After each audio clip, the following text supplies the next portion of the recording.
Halo, apa kabar? Senang sekali Halo Indonesia bisa menyapa Anda di rumah hari ini. Ya, serangkaian informasi terkini dan inspiratif akan kami hadirkan selama 1 jam ke depan. Antara lain, uji emisi kendaraan bisa tekan angka polusi. Ada pula pompa waduk tidak berfungsi, wilayah Setiabudi terancam banjir. Ya, selain itu hari ini Halo Indonesia akan membahas tentang regulasi donor organ tubuh. Selengkapnya dalam segmen Bincang.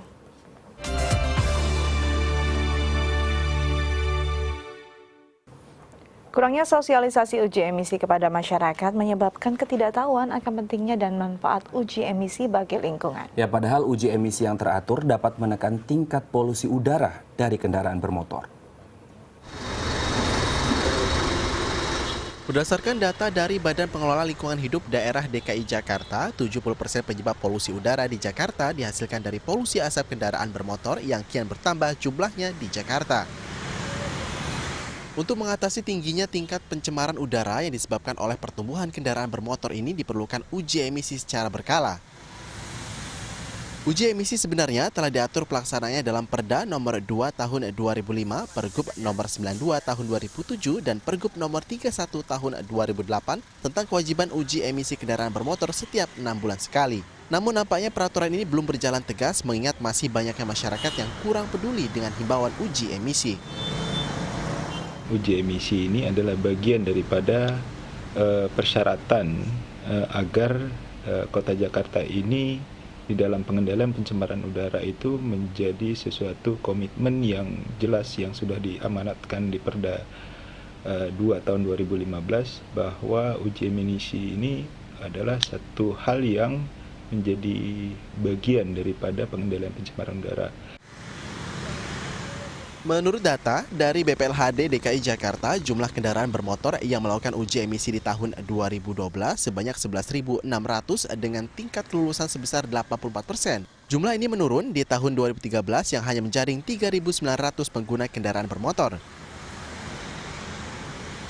Namun di tahun berikutnya terjadi kenaikan yang signifikan sebesar 83%. Tren kenaikan jumlah kendaraan yang melakukan uji emisi ini disebabkan oleh adanya pemeriksaan emisi gabungan dari Dinas Perhubungan, Kepolisian, dan BPLHD. Ya, nanti kita akan susun ya untuk kendaraan pribadi, dia juga harus melakukan KIR. Ya, memang KIR-nya itu tidak seperti angkutan umum, tapi KIR-nya itu dilakukan setahun sekali, terutama pada sebagai salah satu syarat untuk memperpanjang STNK gitu. Peraturan uji emisi tak hanya berlaku bagi pengguna kendaraan pribadi. Kendaraan umum pun dihimbau untuk memeriksakan kualitas buangan emisinya secara berkala. Menurut Ketua Organda, Syafruhan Sinungan, pemberlakuan uji emisi pada angkutan umum memerlukan kerjasama yang baik dari semua pihak. Kalau kita memang pertama ya pembinaan kepada anggota termasuk perawatan kendaraan. Karena itu menyangkut dengan kualitas perawatan kendaraan. Ya. Jadi kalau misalnya dia tidak lolos uji emisi, berarti dia nggak bisa dikir. Nah itu yang kita sampaikan ke seluruh anggota. Jadi kalau kendaraan yang nggak bisa dikir karena uji emisi tidak lolos, berarti kendaraannya tidak akan bisa beroperasi. Berarti kalau nggak beroperasi kan nggak bisa nyari uang deh. Kedepan uji emisi secara berkala bagi kendaraan pribadi maupun umum diharapkan dapat menjadi program pemerintah untuk mengurangi tingkat polusi udara dari kendaraan bermotor. Waude Rizky, Javier Almadina, DAI TV. Uji emisi ternyata tidak hanya berdampak pada lingkungan dan udara yang bersih, namun juga baik untuk perawatan mesin kendaraan. Ya, dengan uji emisi pemilik kendaraan dapat mengetahui masalah dan kerusakan yang terjadi pada mesin mobil. Menurut Undang-Undang Nomor 22 Tahun 2009 Pasal 210, uji emisi kendaraan bermotor dimaksudkan untuk mengendalikan dampak polusi udara yang dihasilkan oleh gas buang kendaraan. Selain itu, uji emisi kendaraan bermotor ternyata juga memiliki manfaat yang baik bagi mesin kendaraan. Di antaranya adalah kontrol pemakaian bahan bakar dan sistem pembakaran pada mesin kendaraan. Misalnya dari mesinnya boros ya, kemudian kita tahu mobil itu boros kan ketahuan dari alat dari hasil pengetesan uji emisi. Kemudian dapat mengetahui juga apakah mobil ini punya ada tarikan atau tidak, kan dengan adanya banyak karbon di dalam ruang bakar mesin mobil tersebut mempengaruhi performa mesin. Seperti itulah kira-kira. Proses uji emisi kendaraan tidak akan memakan waktu lama, hanya sekitar 10 menit. Knalpot mobil akan dipasangi selang yang menyalurkan gas buang kendaraan ke alat pemindai emisi. Alat tersebut akan menunjukkan kadar gas karbon monoksida, hidrokarbon, dan opasitas yang dihasilkan oleh knalpot kendaraan. Kendaraan dikatakan lulus uji emisi apabila kadar gas karbon monoksida di bawah 3%, hidrokarbon di bawah 500 ppm, dan opasitas pada mesin diesel di bawah 40%. Semakin besar angka yang muncul menunjukkan ada kemungkinan kerusakan pada sistem pembakaran mesin mobil. Dan semakin tua usia mesin mobil, maka semakin besar pula emisi yang dihasilkan. Waktu uji emisi yang ideal bagi kendaraan adalah setiap 6 bulan sekali. Sebagai bukti kendaraan lulus emisi, pihak bengkel akan menempelkan stiker lulus uji emisi. Badan Pengelola Lingkungan Hidup DKI Jakarta telah menunjuk 220 bengkel pelaksana uji emisi di 5 kota madya di Jakarta. Yeremia Tera, Syahri Kurniawan, DAI TV. Walaupun telah diatur oleh undang-undang, uji emisi ternyata belum menjadi prioritas kebijakan pemerintah. Ya, akibatnya masih banyak kendaraan bermotor di Jakarta yang mengeluarkan asap hitam. Walaupun pemerintah telah mengeluarkan kebijakan uji kelayakan kendaraan umum atau uji KIR setiap 6 bulan sekali dan uji emisi gratis bagi kendaraan pribadi, namun masih banyak ditemukan kendaraan bermotor dengan asap hitam di jalan-jalan ibu kota. Pengamat transportasi dari Teknik Sipil Universitas Indonesia Ellen Tangkudung berpendapat, saat ini pemerintah belum menjadikan uji emisi sebagai prioritas kebijakan, melainkan masih berfokus pada ketersediaan angkutan umum yang aman dan nyaman. Sebenarnya uji emisi gas buang itu sangat penting, tapi memang prioritas mungkin belum ya di Jakarta ini. Kalau kita lihat di negara lain, di dunia yang makin maju, itu prioritas untuk menyelamatkan lingkungan itu nomor 1. Kita masih di nomor sekian gitu. Nah, karena mungkin kita masih prioritas kepada atau masih memikirkan bagaimana melengkapi kapasitas angkutan umum. Walaupun demikian, uji emisi wajib dilakukan oleh para pemilik kendaraan, baik kendaraan umum maupun pribadi. Sebab selain bertujuan meminimalisir kadar emisi hidrokarbon di udara, uji emisi kendaraan bermotor juga telah diatur dalam Undang-Undang Nomor 22 Tahun 2009 tentang lalu lintas dan angkutan jalan pada pasal 48 dan 210. Uji emisi gas buang terutama untuk angkutan umum itu kan amanatnya dari undang-undang. Itu harusnya dijalankan oleh pemerintah, dalam hal ini masing-masing pemerintah daerah. Kalau itu tidak dijalankan, maka itu berarti kan tidak menjalankan amanat undang-undang gitu ya. Tetapi dari sisi lain, kita ingin udara kita bersih, kita ingin udara kita tidak tercemar, supaya apalagi di Jakarta yang sudah penduduknya makin banyak ini, dengan kendaraan makin banyak, itu kita mohon supaya itu dapat dilakukan. Menurut data Komisi Penghapusan Bensin Bertimbal tahun 2014, sebanyak 70% polusi di Jakarta disebabkan oleh gas hidrokarbon yang dihasilkan oleh kendaraan bermotor. Yeremia Tera, Syahri Kurniawan, DAI TV. Ya, uji emisi secara berkala diperlukan untuk menekan tingkat pencemaran udara yang dihasilkan dari pertumbuhan kendaraan bermotor. Ya, lantas seberapa pedulikah masyarakat untuk menguji emisi kendaraannya? Berikut tanggapan masyarakat yang dirangkum redaksi kami. Saya kalau tahu betul enggak, tapi pernah dengar uji emisi. Kalau uji emisi itu periksa kendaraan bermotor termasuk KIR, salah satunya itu. Jadi kelayakan bermotor itulah. Uji emisi itu ya mengetahui apa itu asap yang dikeluarkan sama knalpot di mobil itu pastinya tercemar atau masih bagus. Yang saya ketahui itu menyangkut polusi udara, ya, untuk kebersihan udara. Uji emisi itu untuk pengecekan kendaraan bermotor karena hasil keluarannya itu apakah masih layak atau tidak dengan peraturan lingkungan sesuai dengan standar lingkungan seperti itu. Saya belum pernah karena saya belum tahu betul uji emisi itu apa gitu. Mungkin ya kalau seumpamanya ada masukan dari teman atau apa, mungkin saya ngelakuin juga uji emisi. Jujur saya belum pernah karena mobilnya baru-baru terus. Belum ada ya kalau emisi, paling kalau di taksi itu sekedar kayak semacam KIR, Itu yang penting, terak begitu. Karena yang saya tahu selama ini untuk kendaraan roda 4 ya atau mobil. Karena saya itu pengendara motor, jadi selama ini belum ada untuk sosialisasi ke motor. Pernah pastinya, setahun sekali lah minimal. Karena menurut saya kalau kendaraan kita baik dan mengeluarkan hasil pengeluaran kendaraan itu lebih baik, juga lingkungan kita akan terjaga gitu. Kalau nggak kita yang jaga, siapa lagi?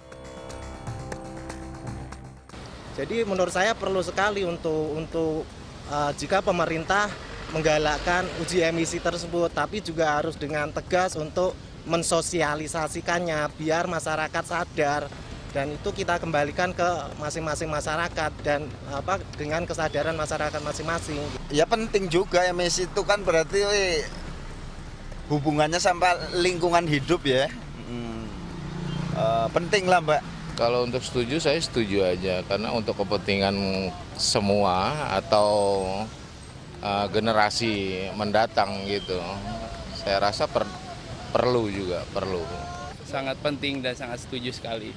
Ya karena pada dasarnya sekarang aja Mbak bisa lihat di Jakarta begitu sumpek, panas dan banyak polusi. Nah dengan adanya uji emisi diwajibkan seperti itu mungkin akan mengurangi ya Mbak ya.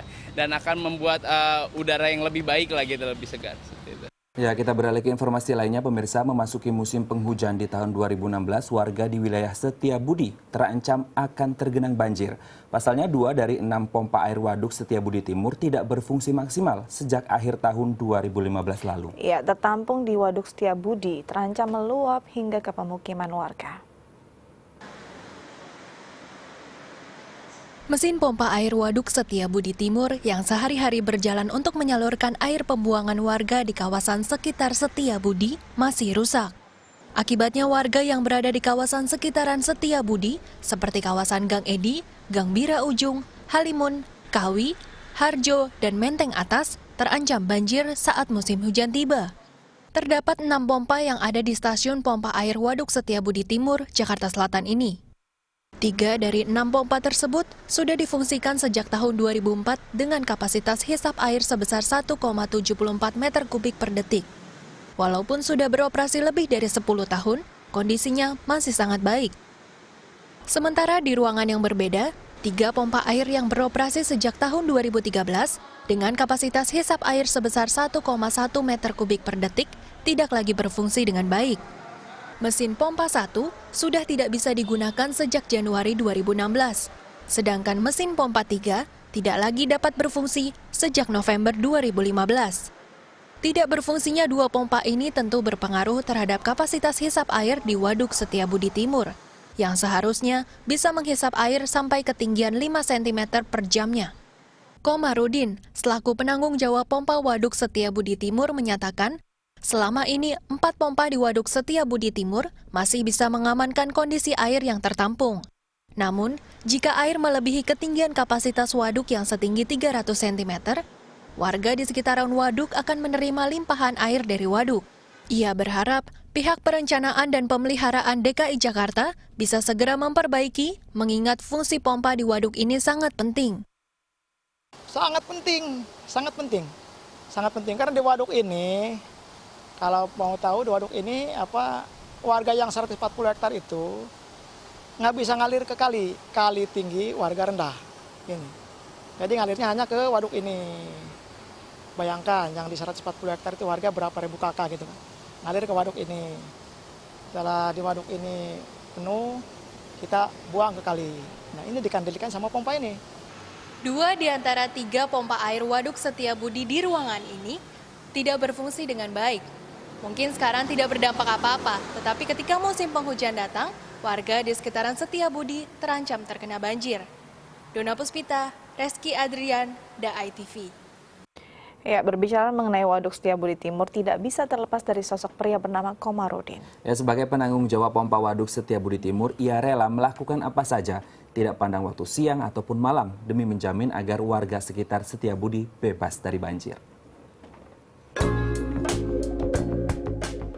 Komarudin, pria berusia 45 tahun ini, adalah penjaga dari Waduk Setiabudi Timur di Jakarta Selatan. Ia mengabdikan diri sebagai bagian dari Kementerian Pekerjaan Umum di tahun 1990 dan Pemprov DKI Jakarta di tahun 1997. Kini 20 tahun sudah, ia bertanggung jawab atas waduk seluas 3 hektar ini. Siap siaga memantau ketinggian air selama 24 jam tidak membuatnya lelah bekerja. Sejak pagi hari ia sudah mulai memantau, mencatat, dan melaporkan ketinggian air. Komarudin juga akan memutuskan kapan harus memompa air untuk dialirkan ke Sungai Ciliwung dan harus menghentikan kegiatan pompa air jika ketinggian air di Waduk Setiabudi Timur tinggal 200 cm. Jika musim penghujan tiba, Komarudin akan lebih ekstra waspada dan bijak mengelola air agar air tidak meluap ke pemukiman warga. Tidak hanya itu, ia sendiri yang akan membersihkan dan melakukan perawatan ke-6 pompa secara rutin setelah pompa digunakan selama 3.000 sampai 5.000 jam. 24 jam. Kegiatan saya memantau, melaporkan, mengoperasikan pompa, merawat pompa, membersihkan pompa, membersihkan lingkungan, dan mengamankan pompa. Jadi kebetulan ada keamanan ya. Kita plus mengamankan pompa, operator plus mengamankan pompa. Untuk menjadi penanggung jawab pompa Waduk Setiabudi Timur ternyata tidak mudah. Pada tahun 2007, saat pompa air rusak, Komarudin harus menyelam sangat dalam untuk memeriksa salah satu mesin pompa yang tidak berfungsi dan mengakibatkan gendang telinganya rusak. Itu pompanya treble. Treble ternyata ada batu di bawah. Kita silemin. Begitu silemin, ya terganggu lah kuping saya berdarah. Kena air, kena terlalu dalam nyilam nggak pakai alat. Itu. Jadi setelah itu sekarang saya agak budak. Itu hanya saya untuk mengabdikan ke masyarakat. Bagaimana masyarakat saya yang di tanah berdiri di tanah 140 hektar yang nggak bisa ngalir kali hanya ke waduk ini, bagaimana caranya nggak banjir? Itu saya. Dona Puspita, Reski Adrian, DAI TV. Selanjutnya kami akan membahas tentang regulasi donor organ tubuh. Namun setelah jeda berikut tetap bersama kami di Halo Indonesia.